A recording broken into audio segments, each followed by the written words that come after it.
Jaya Gauranitai Jai Gauranitai Gauranitai Jaya Gauranitai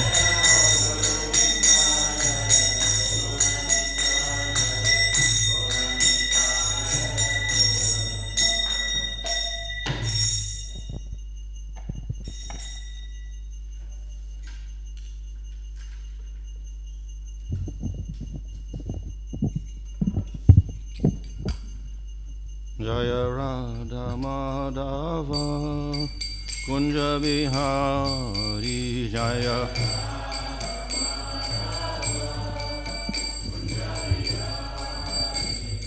Gopi Jana Ballabha Girivardhari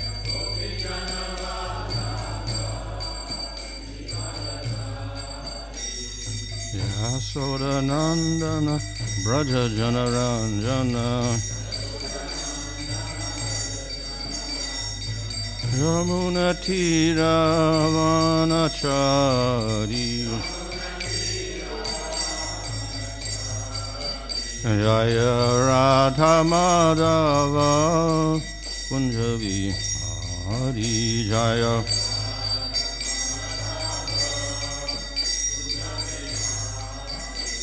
Hare Krishna, Hare Krishna, Krishna Krishna, Hare Hare, Hare Rama, Hare Rama, Rama Rama, Hare Hare.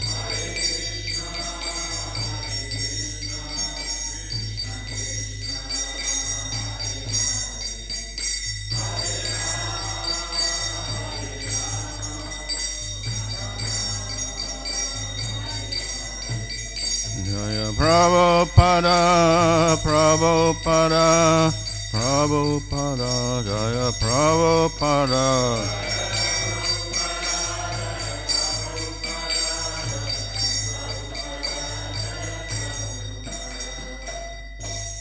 Jaya Vishnu Bhadavans Parvarajikacharya Sadasiri Vadesi Bhaktivedanta Swami Srila Prabhupada Ki Jai Namachara Haridas Thakur Ki Jai Rams Goho Sri Krishna Caitanya Prabhu Nityananda Sri Advaita Gadadhar Swasti Gaur Bhaktivinoda Ki Jai Sri Sri Radha Krishna Gopa Gopi Dasha Mukunda Radha Kunda Giri Govardhana Ki Jai Shri Vrindavan Dham Ki Jai Navadip Dham Ki Jai Ganga Jamuna Tulsi Bhakti Devi Ki Jai Ananta Koti Vaishnava Vrinda Ki Jai Samaveta Bhakti Vrinda Ki Jai Go Premanandi.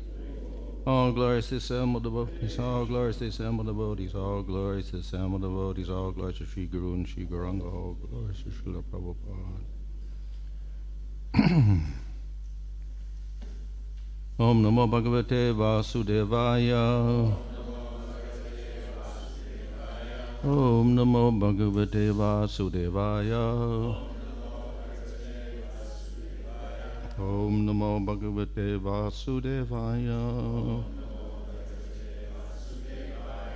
Namo Om Vishnu Padaya Krishna Prasthaya Bhutale Srimate Bhaktivedanta Swami Nityanamane Namaste Saraswata Deva Gauravani Prachadane Nirvashesha Shunyavadi Panstachareshya Tarane Sri Krishna Chaitanya Prabhu Nityananda Sri Advaita Gadadhar Shivasadi Gaur Bhaktivinoda Hare Krishna Krishna Krishna Hare Hare Hare Rama Rama Rama Hare Hare.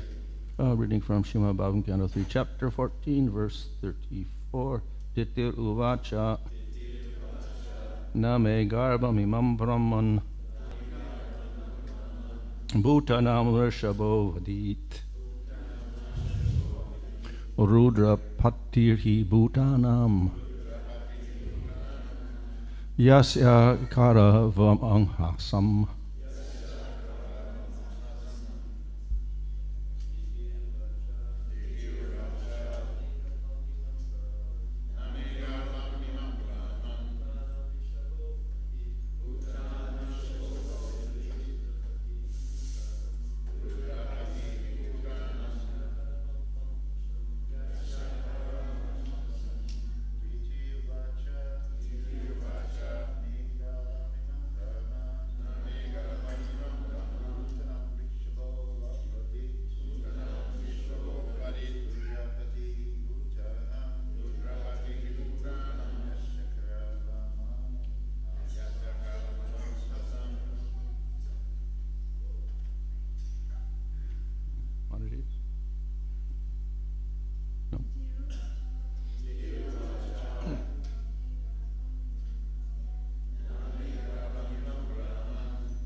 Diti Uvacha. The beautiful Diti said, Na, not, me, my, garbam, pregnancy, imam, this, a Brahman, O Brahmana, Bhutanam, of all living entities, Rishabha, noblest of all living entities, Avadit, let him kill, Rudra, Lord Shiva, Pati, master, he, certainly, Bhutanam, of all living entities, Yasya, whose, Akaravam, I have done, Anghasam, offense. Translation, the beautiful Diti said, my dear Brahmana, kindly see that my embryo is not killed by Lord Shiva, the Lord of all living entities, because of the great offense I've committed against him. Purport, Diti was conscious of her offense and was anxious to be excused by Lord Shiva. Lord Shiva has two popular names, Rudra and Asutosha. He is very prone to anger, as well as quickly pacified. Diti knew that because of his being quickly angered, he might spoil the pregnancy she had so unlawfully achieved. But because he was Asuto, she implored her Brahmana husband to help her in pacifying Lord Shiva, for her husband was a great devotee of Lord Shiva. In other words, Lord Shiva might have been angry with Diti because she obliged her husband to transgress the law, but he would not refuse her husband's prayer.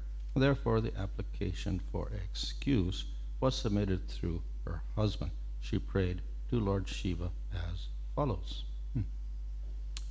So, Diti has committed offense against Lord Shiva. We have in our offenses to the holy name to consider the names of demigods like Lord Shiva and Brahma to be equal to the name of Vishnu. So we say, okay, Shiva's not like Vishnu, don't compare him, he's not equal. But at the same time, we also hear that Shiva is not a devata like other devatas, because the other devatas are jivas, and they have material bodies. Shiva is not a jiva. So if he's not a jiva, but he's conscious, what is he? He's much greater than a jiva. So he's kind of something like the Supreme Lord. But you always say he's not Vishnu. So it's a little bit of a confusion there. What is he? He's not Vishnu, he's not jiva. What is he? Something in between. So, yeah, true. He is not jiva because he's not a small particle of consciousness who gets subjected to Maya and gets a material body. We can also explain, well, even there are other jivas like Narada Muni. He's a jiva, but he's a Shaktavesh avatar, so he never has a material body also, never falls in Maya. So why can't this be a Shaktavesh avatar? So he's never considered to be Shaktavesh avatar also.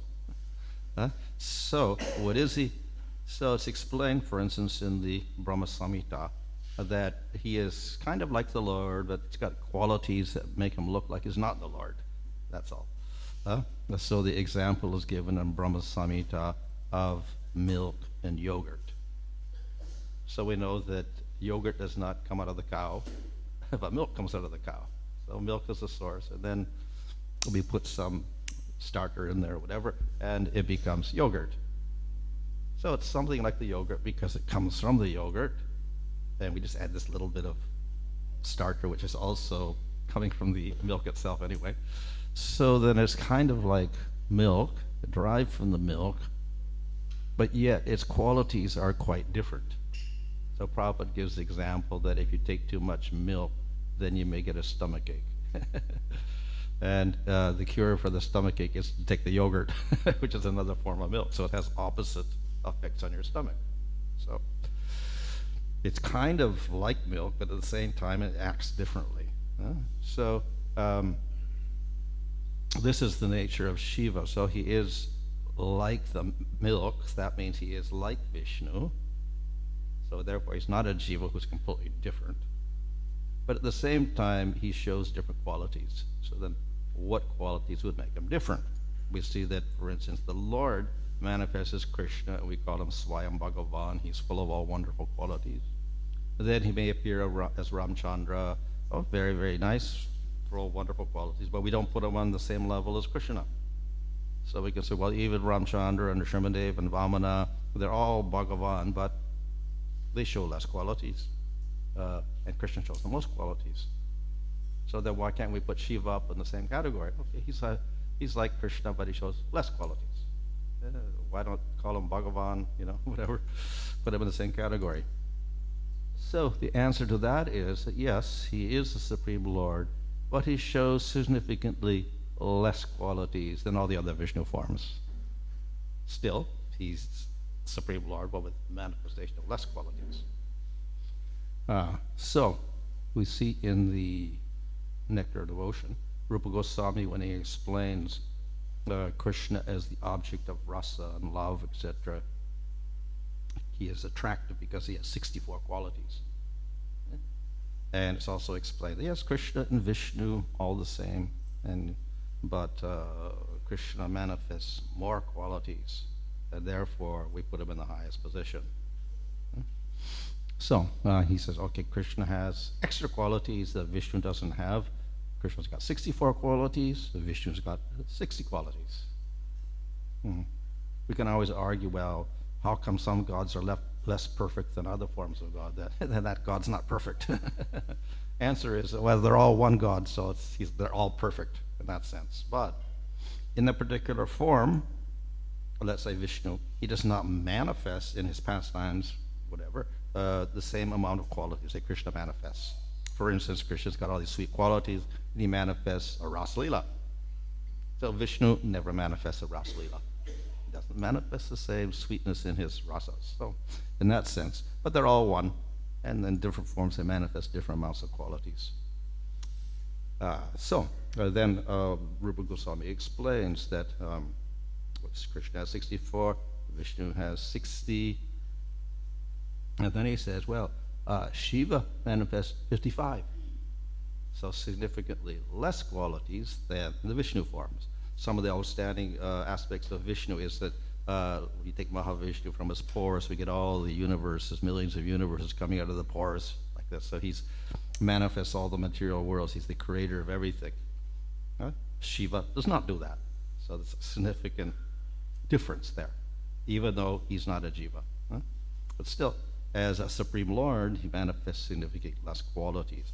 But he manifests more qualities, definitely, than the jivas. So substance-wise, he is not a jiva, a little small particle of consciousness, plus he's not Vishnu because he manifests 5 less qualities less than the Vishnu forms. So in that sense, he's put in a separate category from Vishnu. So in that way, he is, we could say, a form of Bhagavan who manifests 5 less qualities than Vishnu forms. So that's how we categorize Lord Shiva. So Shiva, what qualities does he manifest? Yes, he has greater powers than the jivas. He's the destroyer of the universe, etc. And one particular activity of Shiva is he's in charge of tamaguna in the material world, which is not a good guna. This is the worst guna. So we see that the forms that Vishnu is in charge of sattva guna, and Brahma's in charge of rajagun, and Shiva's in charge of tamagun in the material world. So of those, we can say that Shiva and Vishnu are actually not jivas at all. Brahma usually is a jiva. But Shiva in this role is in charge of tamas, which is very negative, destructive, etc. So naturally, people who are in the mode of ignorance will be more attracted to worshiping Shiva. So it's described previously that Shiva rides around in the evening time with all of his hobgoblins and demons behind him like this. So he's got followers who are not on the highest level, they're all in Tamagun. At the same time, we should understand Shiva is not in Tamagun. He's in charge of Tamagun. He may look like he's in Tamagun. He may act like he's in Tamagun, but he isn't, because he is Supreme Lord. He is not a jiva. He is not never contaminated by the gunas. So, but because of his close contact with the gunas and his activities and whatever, we may think that he is in Tamagun, but he isn't. So that's the nature of Shiva. So, therefore, as I said, he attracts people in Tamagun, and therefore this is his function, to attract people who are in the lower modes of nature, particularly Tamagun. And if they worship him, then they get purified because he's actually a form of the Lord. So, in this way, Shiva has a function to help raise the jivas in the lower modes upwards, get them purified. In India, of course, we also see people in Sattva-gun are worshiping Shiva. So the Brahmins also worship Shiva. But we have another deity in charge of Sattva-gun, that is Vishnu, because he's in charge of maintenance in the material world, preservation. Some people, they worship Shiva, others will worship Vishnu if they're in Sattva-gun. In any case, Shiva, we cannot offend Shiva because he is a form of the Lord. At the same time, we cannot equate it with Vishnu or Krishna because he manifests less qualities. So, if we worship Lord Shiva, we're going to get different results from worshiping Vishnu or Krishna. Slightly different results. He is Supreme Lord, so he's better than the other devatas, but at the same time, he has manifests less qualities than Vishnu or Krishna. So, therefore, he's put in this special category. Prabhupada mentions here his different names. Of course, we commonly call him Shiva. Shiva itself means auspicious. So in spite of the fact that he doesn't look very auspicious because he's got this snake around his neck, and he's got long matted hair, and he's got ashes from burned bodies on his body. Looks like he's all kind of ignorant or whatever. He is called Shiva, very auspicious. Of course, is praising because he is ultimately a form of the Lord. Of course, if we look in the Vishnu Sahasranam, names of Vishnu, Shiva is one of the names also. So we can say that the ultimate Shiva is Vishnu or Krishna. But Shiva is also known by this name. But the other one name he is known by is Rudra, which is mentioned specifically here in this verse. And Rudra actually is derived from a verb which means getting angry. So, anger is the product of Tamagun. So he often shows his angry mood to represent his, Tamagun. But at the same time, we have to understand he is not actually angry in the same way that material beings are angry, because he's not affected by the gunas. So he may show this anger, but he's not really in Tamagun. And we can see that even Vishnu may become angry, Krishna may become angry, Srimadev certainly becomes angry, Ranikansipu, Balaram becomes angry. So the forms of the Lord can also become angry, but this anger is not the anger of Tamagun in the material world. It's completely different in the spiritual. So Shiva is called Rudra, meaning he gets angry, but we should not say that, therefore he is in Tamagun of the material world. No, he is form of the Supreme Lord, so he's completely uncontaminated. But he may look so, he may look contaminated.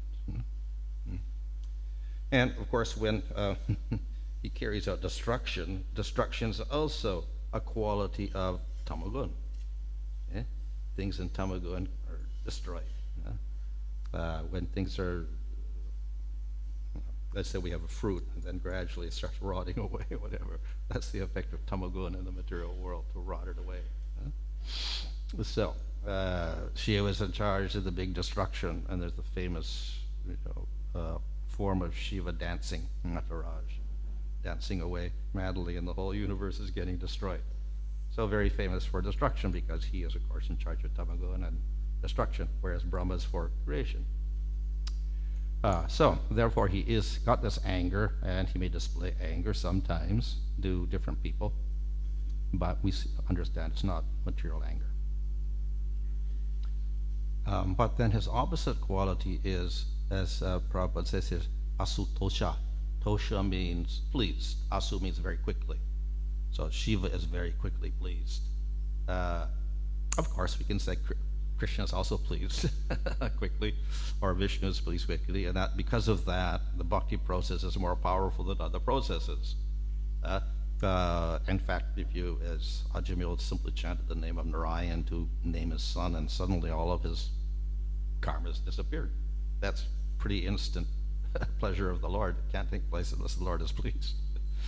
So, the Lord is also asutosh in one sense. But there are many pastimes to show how Shiva is very pleased by persons who do a little austerity for him, whatever. Problem is that often these austerities are done by demons who have very bad motives.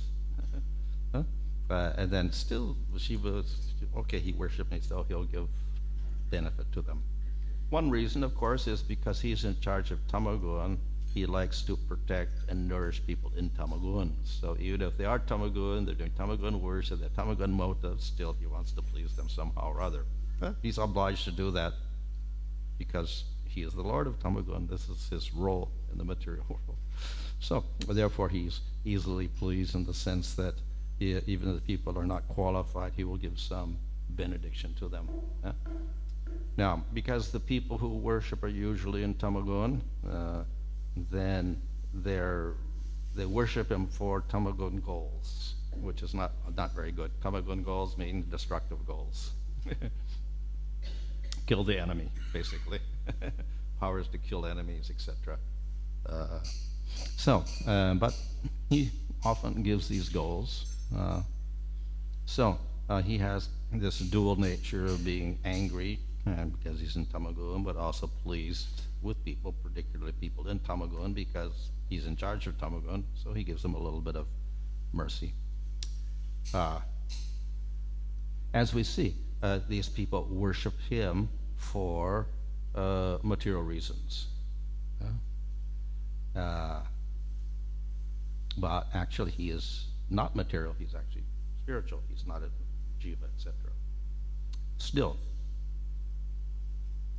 because he manifests less qualities than the Vishnu forms, even though he is a form of Vishnu, still he will not give the same results that Vishnu will give. So that's one of his limitations, so to speak, as being in the form of Shiva. Definitely he's a form of the Lord, and you could worship him because he is a form of the Lord, and we should not disrespect him in any way. Nevertheless, those who are devotees of Vishnu or Krishna prefer to worship Vishnu or Krishna because the results are remarkably different. What is one of the big differences? If you worship Vishnu, you go to Vaikuntha. You worship Krishna, you go to Goloka. So that's definitely in the spiritual world. What happens if you worship Shiva, keep worshiping Shiva? You can go to Shiva Loka. But where is Shiva Loka? Brahma Samhita describes, we have, the lower more, this area of Durga material world, then we have Shiva above, and then we have spiritual world above that. So he's kind of in between. A little bit less than Vishnu or Krishna. So ultimate destination is not exactly the same. You get a slightly different destination. The same can be said with worshiping Vishnu. You worship Vishnu, you go to Vaikuntha. You worship Krishna, you go to Goloka. A little bit of difference there in the spiritual world, but yet we say you worship Krishna, you get a higher place in the spiritual world, that is Goloka. So you worship Shiva, you get a place in the spiritual world beyond material energy, but a little bit lower than Vaikuntha. So that's your result of worshiping Shiva, if you finally get purified, etc. So Shiva is therefore praised in the material world because he is the uplifter of people, particularly ignorant people in Tamagun, and he is a form of the Supreme Lord. So in this particular verse, she has committed offense against Shiva. So that's definitely not something to do, because Supreme Lord, we should never offend the Lord, and he's a form of the Lord. We should also not offend the devotee of the Lord, that's also bad. And Shiva also is a devotee of Vishnu and Krishna also. So therefore, it's not a very good result if we we won't get a good result if we offend Shiva in any way. Yeah. And therefore, she is worried that she'll get some very bad result because Shiva can get angry or whatever. So as I said, ultimately Shiva does not get really angry because he is a form of the Lord, but he may manifest anger as part of his pastimes. But in any case, if we do offend him, then we can expect some very negative results for ourselves because of that. Okay? So therefore, she begs her husband to please intercede on her behalf and pacify Lord Shiva somehow or other, because he is also Asatosh, very easily pleased. So this is her situation with Lord Shiva. So, like Devatas, who are servants of the Lord, like Indra, etc., they're servants of Supreme Lord. So Shiva, though he is a form of the Lord, he also acts as servant of the Lord. And even we'll find forms of the Lord will act as servant of the Lord. So ultimately, if we have Krishna at the top, then even the forms of the Lord will be servants of Krishna. So Balaram serves Krishna, for instance. Or we see Advaitacharya serves Lord Chaitanya, even though he's also Bhagavan. So Shiva, though he is a form of the Lord, then he also serves the Supreme Lord Vishnu or Krishna. So he's someone to also be praised as a great devotee of the Lord. So this is what Bhagavatam says, of all the devotees, Shiva is the greatest devotee. Well, it's practical because he's not even a jiva. He's a form of the Lord, but by nature also he has significantly less quality, so therefore by nature he must be the servant of the higher forms. So therefore Shiva is to be greatly respected in all cases, and we should not be turned off by his appearance or his activities in this material world. They are apparent. Apparently they may look tamasic or whatever, but actually he's in a very high position. Okay, any question there?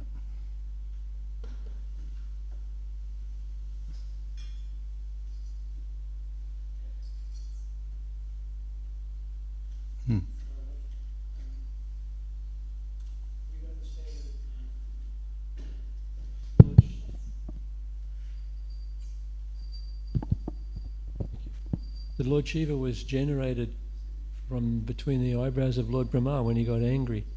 And yet the verse all describes Prabhupada says Lord Shiva is more powerful than Lord Brahma. So that's sort of interesting also. Okay. Yeah. Well, we see that even the forms of the Lord seem to be generated from jivas or whatever.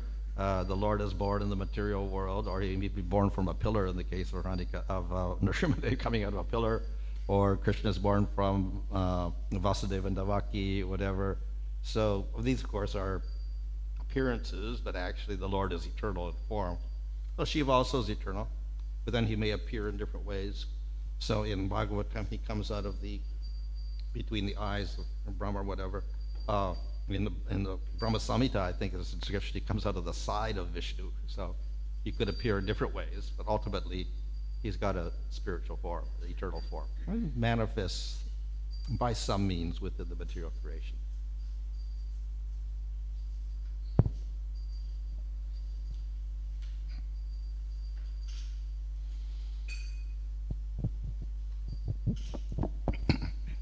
Thank you for the class, Maharaj. My question is, what is the status of Mahesh Dham? Because we hear that Dhruva Loka is a spiritual planet, and at the time of annihilation, it's not destroyed, but we hear that even the high planetary systems, at the time of annihilation, they become destroyed. So what is the status of Mahesh? So Shiva's planet also is described as beyond the material world. We have the Durga Devi Dham, and we have Mahesh Dham above that. So it's beyond material shell of the universe. It's also described in the Brihad Bhagavatamrita, where Gopakumar goes outside the universe, goes to the different layers of the universe, and he enters into Shiva Loka, then over that is Vaikuntha. So it's beyond the material world, but it's less than Vaikuntha.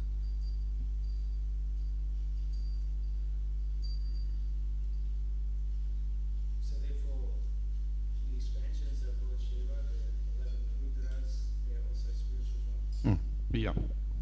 Just like we have forms of the Lord appearing within the material world as avatar forms, so Shiva has his expansions in the material world. He has those 11 forms, and we see that they kind of influence the different elements and the mind and the ahankara and things like that. So they take charge of certain aspects of the material world, particularly the tamasic aspects of the world.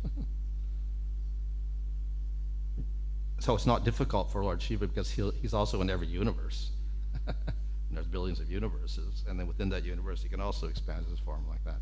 Just as Mahavishnu will expand into millions of Garbhodaksha Vishnus within each universe, and then Garbhodaksha Vishnu expands into Kshirodaksha Vishnu, expands into billions of forms to be with every jiva in the material world. That's not difficult. It's nature is Supreme Lord. So Shiva also has this particular power to expand into all the universes. So that makes him quite different from Brahma or Indra or whoever who are jivas who cannot do that.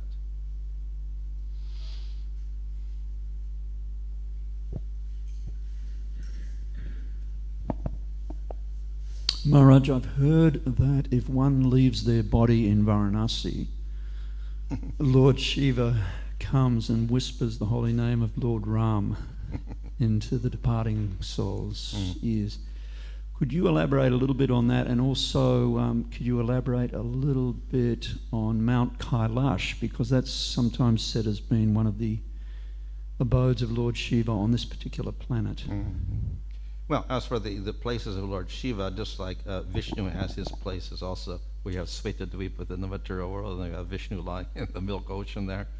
Or we have Garbhodaksha Vishnu at the bottom of the ocean lying on Shesha, on the Garbhodak ocean. And then we have, of course, Dhruva Loka up there. The Vishnu form is there with Dhruva. So we have various abodes of the Supreme Lord within this material world. And even Rupa Goswami in Lago Bhagavatam explains that even Matsya Avatar and Kurma Avatar, they also have little lokas somewhere in this material world, and they got their place, they have their pastimes there also. So in this way, we have various places of Shiva. So he has his abode within this material world, and Kailash is very famous, and so we have a mountain there in the Himalayas.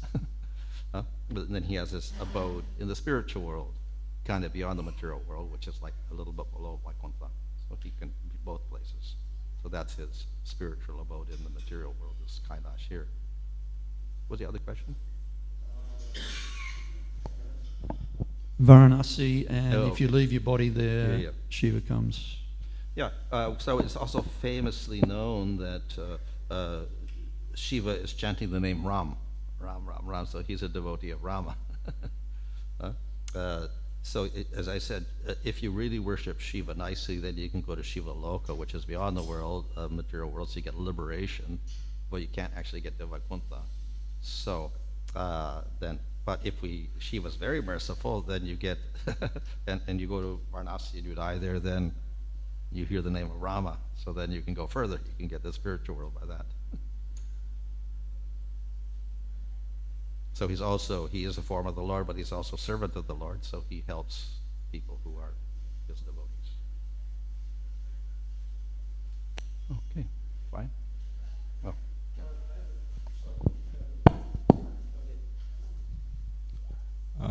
Maharaj, with religions in the mode of goodness, passion, ignorance. So, is it wise to say that people following Islam, there's also some information, I don't know if it's bona fide, that Mecca was the place where the Muslims worship, what is it called? Yeah, Mecca, they have this Shiva, apparently it's a Shiva Linga or something like this. Where's that? Mecca.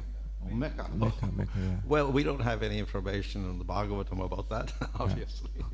So definitely it is a stone form, maybe like a Shiva Linga or something, we don't really know. But apparently in ancient times, before Muhammad arose, then the tribal people there were worshiping various deities, some of which were like stones.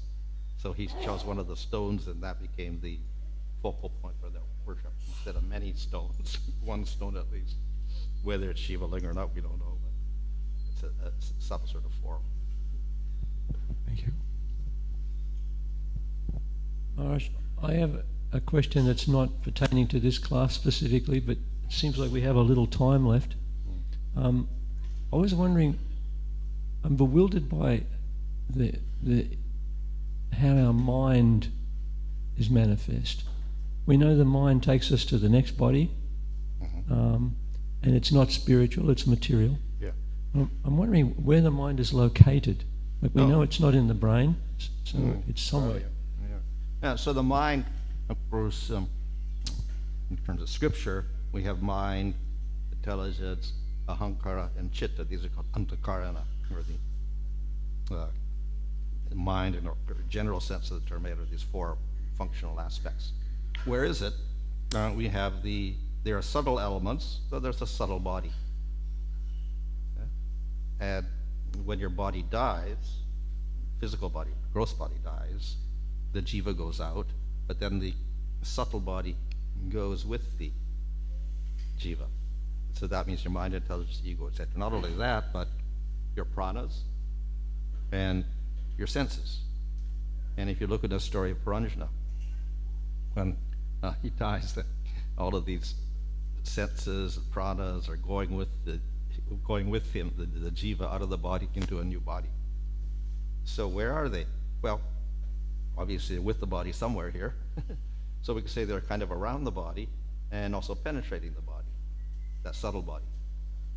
So where is the mind, intelligence, false ego? Yeah, they're here.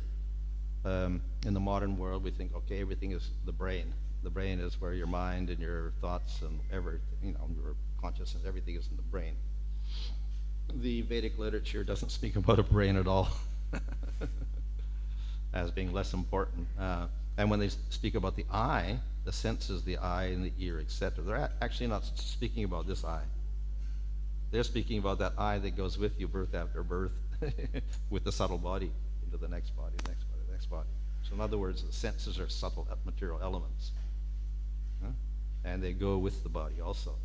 So therefore, yeah, the mind, the brain, of course, for us, like the eye here, on a gross level, we can analyze, and okay, the eye is used for seeing, or the brain is used for thinking, whatever. Can't deny that. But more important to that are the basic elements themselves of mind, intelligence, ego, and the senses, which are very subtle. And whatever functions are carried on by this brain, are, we can say, manifest because of that subtle mind and intelligence, etc. Therefore, your brain works properly or whatever. And even if your brain fails, when you die, for instance, that mind, intelligence, ego, and those senses do not fail. They go to your next body. So when people have near-death experiences, their brain is dead, heart is dead. But yet those people experience something. They even see things. But they shouldn't see because there's no function of this eye anymore. So what are they seeing with? And who is conscious of what? And what do you remember? Because your brain is dead, nothing is functioning. So therefore, at that point, we could say that mind and those senses are functioning, but this brain is dead. So that's what's so mysterious that doctors can't figure out how it happens. But actually, it's the subtle body carrying over those functions at that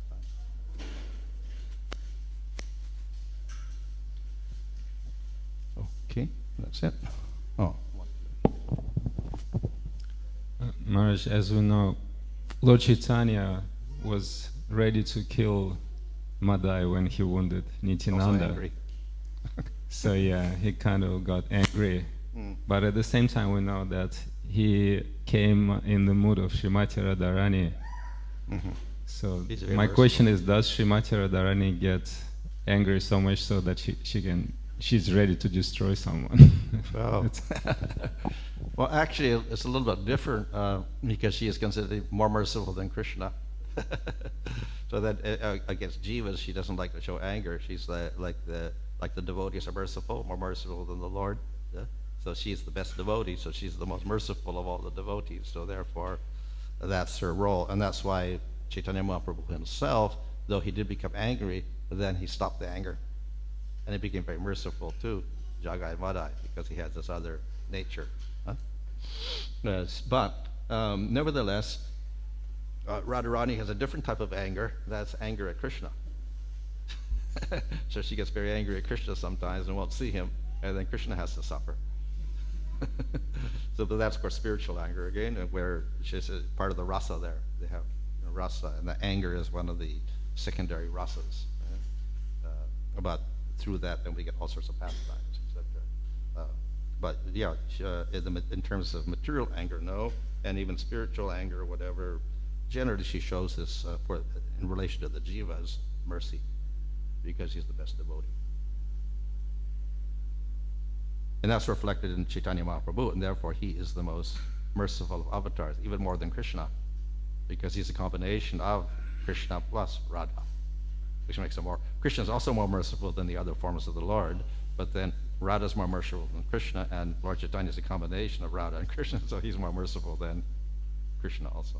Lord Chaitanya is more merciful. Okay. Hare. Okay. Oh, question. Last question. Okay. We see that many people are attracted to Lord Shiva. And I don't know, my perception is that has become very popular. Even sometimes kirtans and the name of Lord Shiva has been chanted. I saw in Mayapur on Shiva Ratri a lot of devotees doing different things. And on the other hand, also Sada Shiva is mentioned or referred to as the pure form of Shiva. In Puri, I saw devotees, Gaudiya devotees, worshipping a form, white Shiva and all that. So what's our stand in regards of that sort of, should we encourage, should we stop, should we, is it, what Prabhupada? Well, we shouldn't become too distracted. Lord Chaitanya came to reveal Radha Krishna, so then we have in our temples, we have Radha Krishna usually in our temples, so that's our main object of worship.